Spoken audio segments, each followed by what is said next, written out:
a production of the New Jersey courts.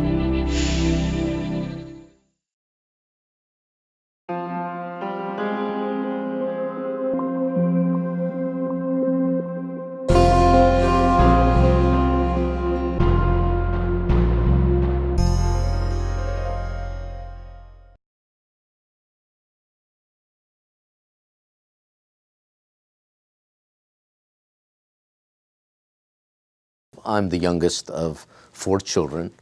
The options that we as children were given by our parents, and for a good reason. First choice is you become a doctor. Second choice is electrical or an engineer. Doctor or engineer, those are the 2 choices that we had. So I chose electrical engineering. Before I chose electrical engineering, my parents, when we came here, my father was a police chief, but when he came here, he had to start his career all over from the bottom up. Mom was in the accounting. Mom also had to start from the scratch. They both worked 2 jobs, raising 4 children, and we had a very comfortable life in India. And when we came here, it was a brand new life for them. So here are 2 individuals, my parents, working 2 jobs and trying to raise children.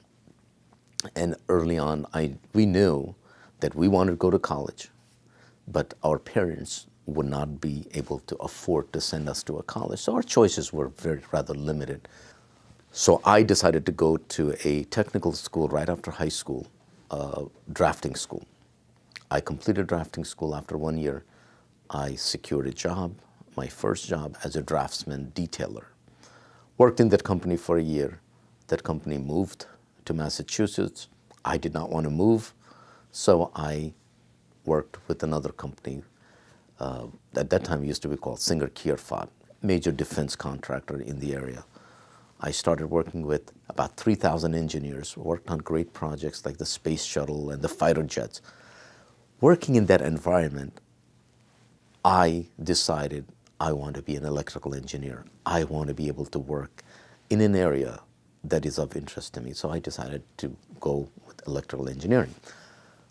While I was in my senior year, and I remind this to our jurors every time I do a jury voir dire, and that is, the summons that we received in the mail to report for the jury service. When I received that summons, I shared with my friends, and I said, hey, Dave, Joe, what do I do with this? This is someone they're asking me to come for a service. What am I supposed to do? Some said, chuck it. Others said, no, this is your civic duty, Sohail, go report. And you may be lucky, you may get picked on a case. I came in and I was picked on a case. I served as a juror. Judge Passero was a trial judge on that case. And after the trial was over, the following Monday, I called Judge Passero's chambers, first to thank him for the experience that I had, where I was so impressed with our judicial system, and it was fascinating for me how the entire system worked. So I want to just simply acknowledge and thank him for the opportunity that I had. And then second, I said to the secretary, I said, I want to talk to the judge because I want to come back. The secretary said, you want to come back for what? And I said, to be on a jury, on a case. And she said, sir, you don't come back when you want to. We'll invite you in 3 years. And I said to her, no, I want to talk to the judge. I was very persistent. In about half hour, Judge Passero, to my surprise, called me and he said, you were the juror last week, right? I said, yes. And he said, I heard you want to come back. And I said, by the time I knew that I couldn't come back on a case on my own. So I said, yes, Judge, I would like to come back. Can I come back as an observer, just to observe the proceedings? I'm so fascinated. He said, why don't you come down and talk to me? I came the following week, and he asked me additional questions. Then he checked with his assignment judge and gave me permission to sit on a trial as an observer. I sat through another trial, now not as a juror, as an observer. Sitting in the trial, I was seated at the counsel table, observed all of the proceedings, including when the jurors were deliberating Judge Pastor invited me in his chambers, one-on-one with counsel present, and he asked me my thoughts about how the proceedings were now that I'm an observer. And I gave me my thoughts about the proceedings, again, how fascinated, how impressed I was. And at the end, he said to me, after the jury verdict came in on that case, he said to me, since you have so much passion for law, why don't you consider going to law school after engineering? I took his advice, got into law school, Seton Hall, and the rest is history. As engineers, we're trained. You write your solution for a problem, maybe 3-page solution. At the end, you reach a solution because you know there is an answer. Because if I was given a problem and try to find the values for 3, x, y, and z, at the end I will have what is x, what is y, what is z, and I will circle or put a box around the solution. My first year into law school, first semester into law school, taking my first tests or exams, when we had, it was interesting that there is no solution, one solution. There is always 2 sides to a problem. So as an advocate, as a lawyer, depending on what you're asked, who your client may be, that's what you're trying to argue. So that was one transition that I had to adjust myself to. The second adjustment that I would say, I wouldn't consider it an obstacle, but it was challenging to manage a full-time job and an evening law school. So those were some of the obstacles that I would consider that I had to overcome. Time management, planning, you need to be disciplined.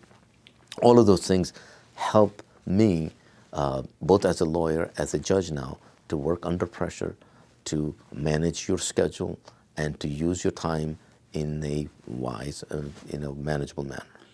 I remember my parents, when time came in for me to get married, and we were, prospective brides' parents when we were talking to, and they were talking to, my father would always mention, my son is an engineer. Then he would say, he's also a lawyer. So the stress was more on engineering because, again, a culture, this is something my parents, law school, doctor, and an engineer. However, after my first year, 2 year, 3 years into law practice, the type of cases that I was handling, when I shared these stories with my parents, my father and my mother were so supportive to the point you can see when I was sworn as an attorney, they were on my side. When my name would appear associated with cases like laser gun case that I had went up to all the to the Supreme Court. When my name was mentioned in the newspaper, Attorney Sohail Mohammed did this case. They were so proud. Sometimes they would clean up the shelf in the local deli that we have newspaper. They would buy the stack. So the deli guy would say to me, oh, your dad came in, picked up every paper that we have. And those are my parents.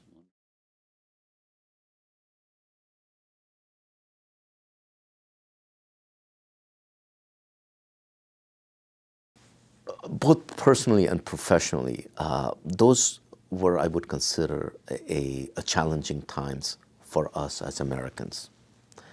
This was an attack on every single American soul, not just those who died in the attack, but it was an attack on our principles.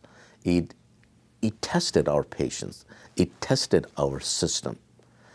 And this was a whole new experience for our generation. I remember my 6-year-old son, Omer, who's 22 now, when we were glued to the television like any other American family, seeing the carnage that was generated.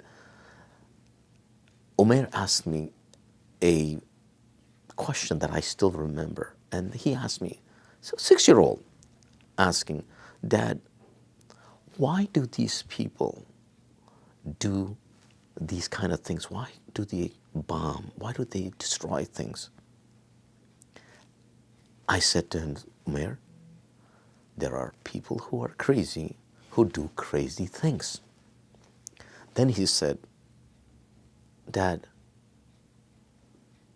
this was very profound. Why do they blame us, meaning Muslims? That question I wasn't able to answer at that time to him. I said to Umair,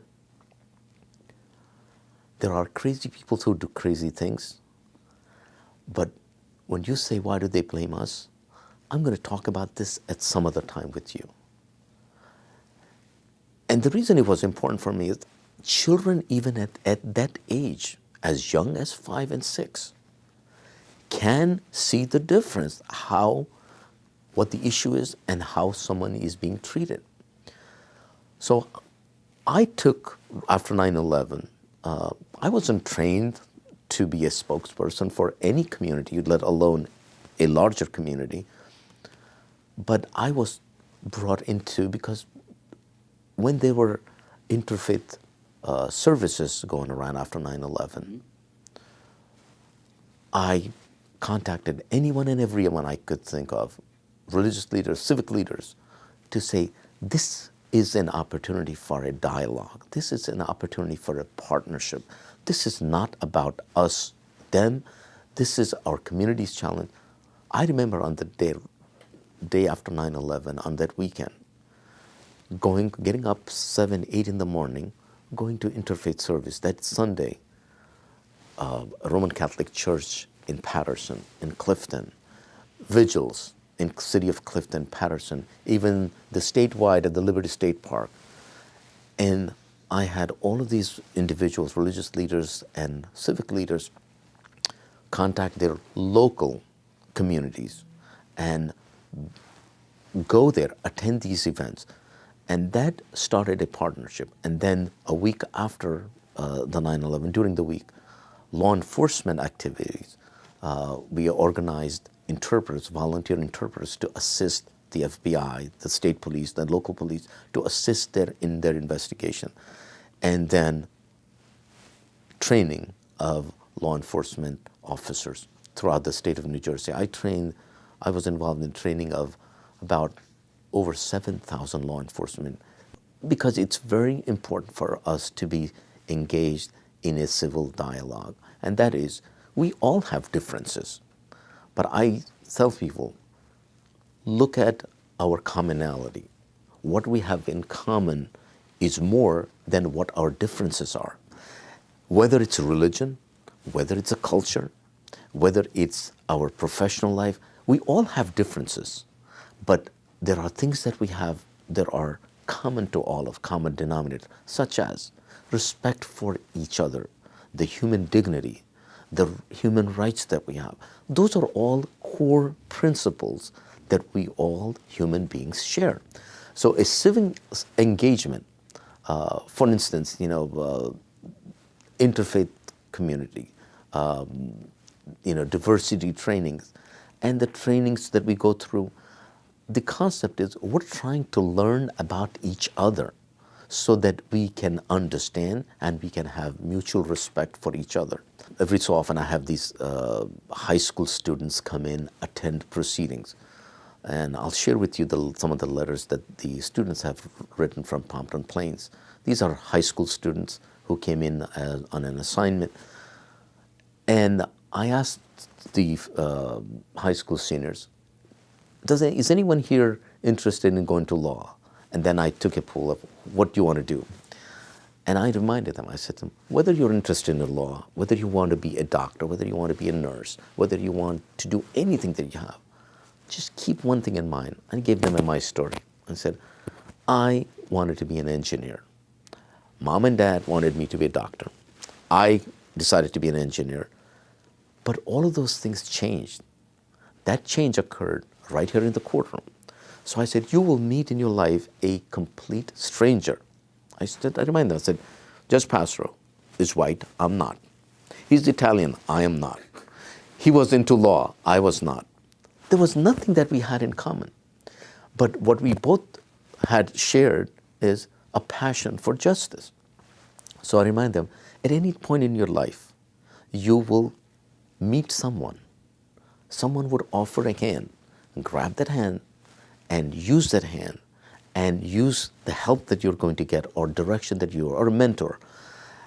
And that would in itself tell you. So keep your options open. It's good to have a goal, but it's also good to have your options open. But at any time, you may decide to do something that's good. You can be successful. And I tell them, I enjoyed being an engineer. I miss being an engineer. I enjoyed being a lawyer, a solo practitioner. I miss it. I enjoyed it. I tremendously enjoy being a judge. So whatever you do, if you like it, you're going to enjoy it and you would excel in it. But don't be locked into one thing that you want to do, because life has its own challenges. You may achieve what you want, but at the end of the day, if you're not satisfied and you keep that door closed for everything else, you may not enjoy what you're doing. And that is something that we as human beings cannot do to ourselves. We owe to us to keep those options open.